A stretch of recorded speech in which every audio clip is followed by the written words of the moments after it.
Hey all, welcome back to bible with Nithya's lifestyle. இன்றைக்கி ஒரு குட்டி விளாக் தான் பார்க்க போகிறோம். அதாவது சண்டே கறி எதுவுமே எடுக்கலை, ஸோ வெஜ் தான்.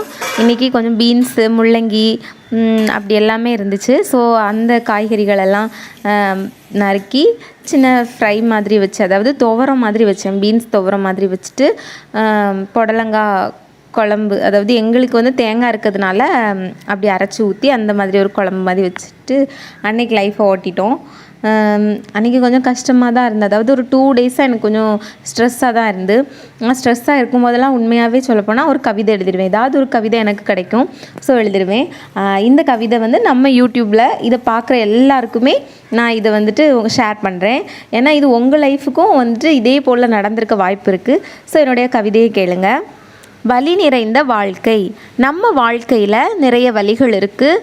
வலிகளுக்கு இடையில் வழிகளும் உண்டு.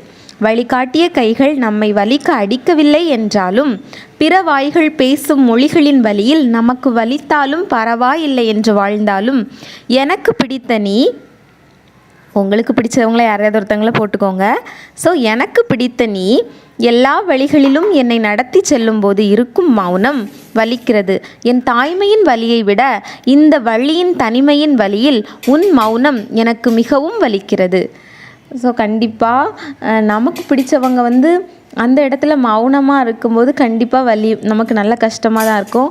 ஆனால் அவங்களுடைய சிச்சுவேஷன், ஸோ அதில் அவங்க மௌனமாக இருந்து தான் ஆகணும்னா நம்ம எதுவுமே செய்ய முடியாது.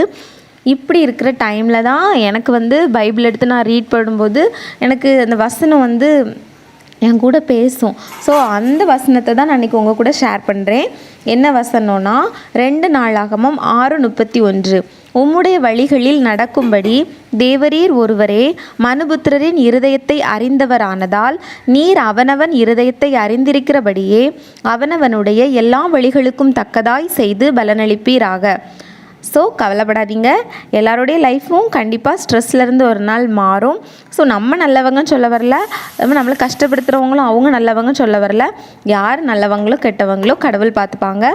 ஸோ ஒரி பண்ணாதீங்க ஃப்ரெண்ட்ஸ். லைஃப்பில் நிறைய வலி இருக்குது. வலிகளுக்கு இடையில் வழிகளும் இருக்குது ஃப்ரெண்ட்ஸ். கண்டிப்பாக நமக்கு உள்ள வழிகள் திறக்கும். ஸோ அன்றைக்கி மாடியில் கொஞ்சம் ஒதுக்குற வேலைலாம் இருந்துச்சு. அப்போது ஹஸ்பண்ட் வந்து அங்கே வேலைக்கு ஆள் வராங்க அப்படின்ட்டு கொஞ்சம் ஒதுக்கிட்டுலாம் இருந்தாங்களா. அப்போ ஷாலோமும் கூட சேர்ந்து அழகாக வேலை பார்க்குறான். வேணா நீங்களாம் பாருங்களேன், கீழே இருக்கிற கல்லை அழகாக எடுத்து கொண்டு வந்து அதில் அவங்க எடுத்து அந்த மண்ணெல்லாம் ஒதுக்கி வச்சுட்டு இருந்தாங்க, அந்த பெயிண்ட்டு அந்த டப்பாவில். அதில் தூக்கி அழகாக போட்டு நல்லா அழகாக விளையாடிட்டு இருந்தான். ஸோ இதுலேருந்து எனக்கு என்ன புரிஞ்சிச்சுன்னா, பிள்ளைங்களுக்கு வந்து நம்ம சின்ன வயசுலேயே சின்ன சின்ன ஹேபிட்ஸ் எல்லாம் நம்ம வந்து பழக்கி கொடுத்தா கண்டிப்பாக அவங்க வந்து அதை மறக்க மாட்டாங்க, கண்டிப்பாக பழகுவாங்க. அதாவது நானும் அவன்கிட்ட சின்ன இதை கொண்டு டஸ்ட்பினில் போடுன்னு சொன்னால் அவன் கண்டிப்பாக போடுவான். ஆனால் மேலே போய் நான் இதை எதிர்பார்க்கவே இல்லை. ஸோ அழகாக கொண்டு வந்து அப்படியே அதில் ஒரு பாக்ஸ் இருந்துச்சு, ஒரு பெயிண்ட் பாக்ஸ், அதில் கொண்டு அழகாக போட்டான். ஆனால் அதை பார்க்கும்போது எனக்கே ஆச்சரியமாக இருந்து. இன்னும் எனக்கு இது 1 வயசு 2 மாதம்தான் ஆகுது. இப்போவே சார் வந்து ரொம்ப இந்த கரெக்டாக பண்ணிகிட்ருக்காங்க. அதை நினைக்கும்போது ரொம்ப கடவுளுக்கு தான் நன்றி சொல்லணும் அப்படின்னு சொல்கிறதுனால இதாக இருக்கான். எனக்கு ரொம்ப பிடிச்சிருந்துச்சு. ஸோ இதை ஷேர் பண்ணணும் அப்படின்னு நினச்சேன் உங்கள்கிட்ட. ஓகே ஃப்ரெண்ட்ஸ், பாய். இதே போல் இன்னும் நிறைய கவிதை பார்க்கலாம், நிறைய வசனங்கள் பார்க்கலாம். நெக்ஸ்ட் வீடியோவில் கண்டிப்பாக நான் இதை உங்கள் கூட இன்னும் நிறைய விஷயங்களை உங்களுக்கு கூட ஷேர் பண்ணுவேன். ஸோ கண்டிப்பாக சப்ஸ்கிரைப் பண்ணுங்கள். இந்த கவிதை வந்து உங்ககிட்ட பேசிச்சுன்னா கண்டிப்பாக கமெண்ட் பண்ணுங்கள். பாய்.